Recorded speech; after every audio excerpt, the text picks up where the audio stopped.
If a massive fire breaks out at work today, your absolute best chance of survival, well, it involves doing the exact opposite of what your brain is screaming at you to do. Right, which is really hard to process in the moment. Yeah, you have to stop fighting, leave your keys behind, and whatever you do, I mean, you literally cannot run. Yeah, exactly. No running at all. So, welcome to this deep dive into a real world workplace emergency fire response manual. Our mission today is to decode these protocols so you can assess and react to workplace chaos without, falling victim to your own primal instincts. Because instead of a generic command to just flee, which is what we all naturally want to do, this document actually slices a fire emergency into three distinct escalating levels. Oh, that's interesting. Yeah, and it assigns you a highly specific role based on the severity. Which is brilliant, honestly. It really is.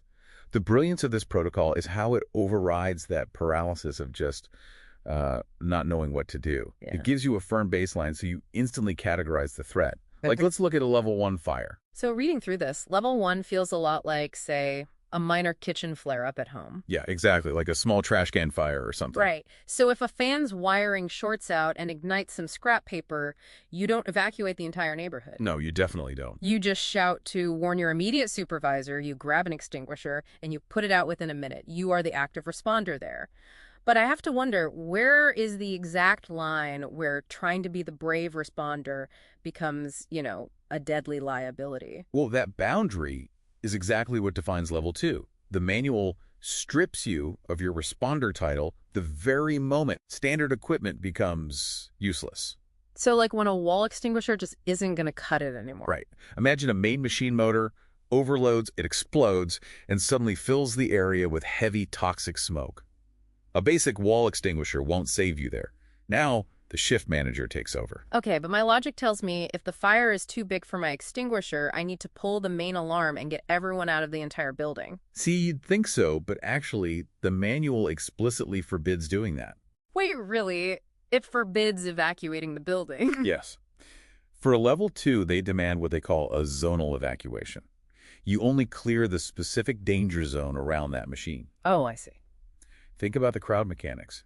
If you dump hundreds of panicking employees into the main hallways all at once, you create this massive human barricade. Right, nobody can move. Exactly. The internal emergency teams, like the medics and on-site firefighters, they cannot physically get to the machine. You literally have to get out of their way. That makes total sense. You are clearing the arteries of the building so the localized antibodies can rush in. That's a great way to put it, yeah. The manual also emphasizes calling a specific internal 10-digit number. It's 061-397-5439, instead of just dialing the standard emergency services. Right. The strategic insight there is bypassing public dispatch. You connect instantly with an on-site team that already knows exactly where your specific machine line is located. It saves crucial minutes. Okay, but that targeted response works perfectly, assuming the internal experts can actually contain the blaze. All right, which isn't always a guarantee. So if they fail, and the fire threatens to spread to something highly volatile, like chemical storage, that localized zonal strategy just completely collapses, right? The experts themselves are overwhelmed. Exactly. And that brings us to level 3, the total crisis. So let me play devil's advocate here. If I see a massive level 3 chemical fire spreading toward me, my human instinct is to grab my phone, grab my bag, and sprint for the front doors as fast as my legs will carry me. Of course it is. That's basic survival instinct. Yet the manual forbids doing almost all of that. Why? Because in a total facility threat, panic is often deadlier than the smoke itself. Level 3 requires top management to take absolute control while external municipal fire trucks arrive. So they need to stop a stampede, basically. Exactly. The protocol demands rigid discipline to prevent a stampede. If you can do it safely, you shut down your machines. Then you leave all your bags behind. Leaving my bag behind seems crazy at first, but if the power goes out, a stray backpack strap in a smoky, crowded hallway instantly becomes a trip hazard. Yep, someone trips over it, and that's it. Right, one person falls over it, and suddenly you have a pileup blocking the only exit. That cascading failure is the exact mechanism they are trying to prevent. And that leads to the most critical rule of level 3. You walk, You do not run to the designated assembly points. Notice where the manual places those points too. They're either next to the excise department or the warehouse. Right, they aren't just random convenient spots in the parking lot. They are carefully chosen locations, upwind, and completely isolated from the main volatile chemical lines. And once you reach those safe zones, the strictest rule applies. You never re-enter the building until explicitly permitted. Absolutely never. So no sprinting back inside for your wallet, no checking on a machine you left running. The line is drawn. When you analyze the entire system, the true objective isn't just some generic corporate platitude.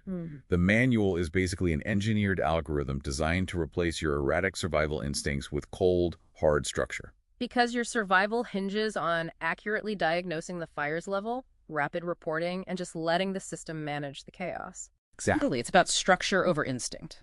It really is a masterclass in overriding human nature to save human lives, which leaves you with this to ponder.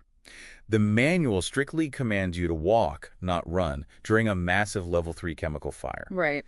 Why is it that in our most desperate, terrifying moments, our primal instinct to sprint is the very thing most likely to doom us and everyone around us?